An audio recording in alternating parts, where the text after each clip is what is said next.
Magandang araw sa lahat mga boss. Meron akong gagawin bangka mga boss na experiment ko ito mga boss. Pero malalaki yung angat ng cut. Matataas yung ano niya, palaman nito sa gitna. Kaya sa lahat ng gusto matutong maggawa ng bangka, sundan nyo lang ito mga boss. Tara na. Hapat sa kamanport. Ito. Mga boss, hatiin mo ng ano, kasi ang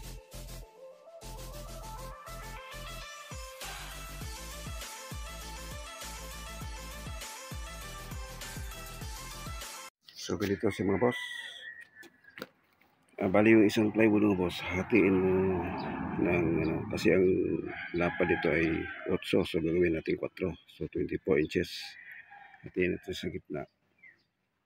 Tapos itong kabilang ano, putol yun sa unahan. Tapos yung kabila naman, yung isa naman ay i-divide natin sa 3. Dahil ito ay ano, ito ay ang unang putol ay 24. So 24, mag-ano ka po na ng 3 allowance kasi ito yung lagyan ng patong. So 27. Ito yung ulihan, 26. Tapos may allowance dito 3 para sa patong ito. Palaman natin dito sa gitna. Kasi dito yung naka-overlapping sa dalawang plywood. So naging 29. So itong gitna, ito yung preparasyon natin sa ulihan. Kasi ang ulihan ito ay 30 inches. So medyo mababa mga boss. So mga boss, magkating muna ako mga boss. Ito na siya mga boss. Ito patupad yung ating molding mga boss. 1 and 3/4 by 1. Tapos may ano kasi dito mga boss. Bawasan ko kasi dito para mabalok dito gusto mga boss. Kasi kung hindi mo bawasan to, pagdating sa dulo, ang hirap magpaliko. Tapos experiment ko ito mga boss. Ito yung palaman ko mga boss. Bali dalawa yung ano niya. Isang 1/2 at saka isang 1/4. Palaman natin dito sa ano, dito. Experiment ko ito mga boss. Kung titingnan natin kung anong itsura pag tumako. So sige mga boss, abangan niyo pag ano natin mga boss, pag-umpisa. Kasi inano ko muna, inaalaan ko muna mga boss. Tingin ito yung patong. Bali bawat putol meron pa siyang allowance na 3 inches. Para ito yung mag-overlap ng 3 inches yan. Saka natin bawasan ito. Okay.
Saya ketiga.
Ito na siya mga boss. Oh.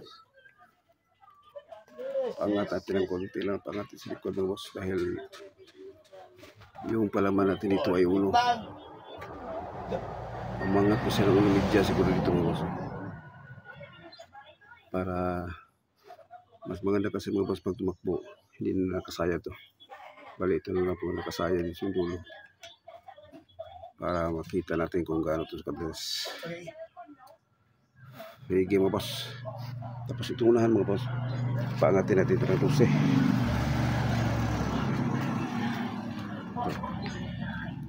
Paangatin ito ng 12 natin. Okay mga boss. Bukas ulit.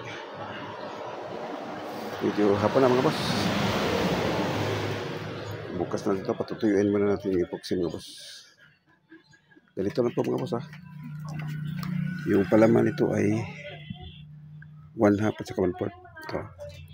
1/4 at saka 1/2. Pati ito 1/4. Dito yung 1/4. Kasi ito yung naka-double sa kasko at saka ito yung media. Subukan natin itong ganito kaangat mo. Mas kita mo yung ano nyo. Kita mo yung angat niya dito sa bali bukas mga boss. Magkabit tayo ng dugto dito. Lagyan natin ito ng kahoy na buo dito para makabaloktot siya ng mayos mga boss. Sige mga boss. Sa lahat po ng gusto matutong maggawa ng bangka, sundan nyo lang to. Ipakita ko sa inyo ganito po. Kinulti ko siya ng kinultihan ko siya ng pabaloktot na siya. Saka binawasan natin dito para bumaloktot siya ng konti. Tapos ang laki nito 1 by 1. Yan.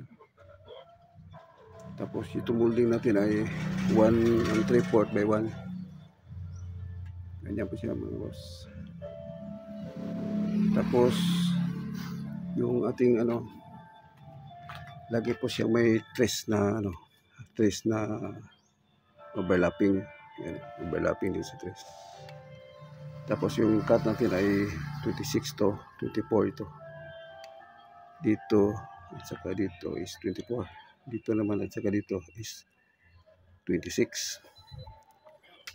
Tapos yung luwag natin sa likod kasi paliko na siya.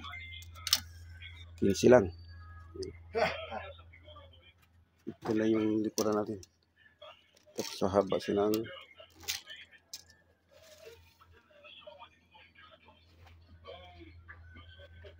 ang haba niya is 32. Okay. So ganito sa mga boss. Mula dito, kasi dito yung diretso. Dito yung diretso. Ito diretso to hanggang dito. Mula dito hanggang sa unang part is 5 feet bago tayo lumiko. Tapos yung loob ito is 19 and pag may parka na to is 20. Tapos yung palikpik na to is 2. Yan. Pagdating dito mga boss, liliko ka na ng unang photo, liliko ka na ng 20. Pagdating dito, ano na siya? 18 media. So, ganito lang mga boss. Sundan nyo lang to. Bukas, samahan nyo ako mag-ano.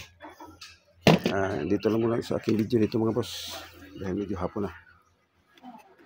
Tsaka mababa na ito mga boss. Sa lahat ko ng gusto matuto, sundan nyo lang ko. Sundan nyo lang itong ginawa kong bangka kasi step by step ko to kung paano ito ginawa. Okay mga boss.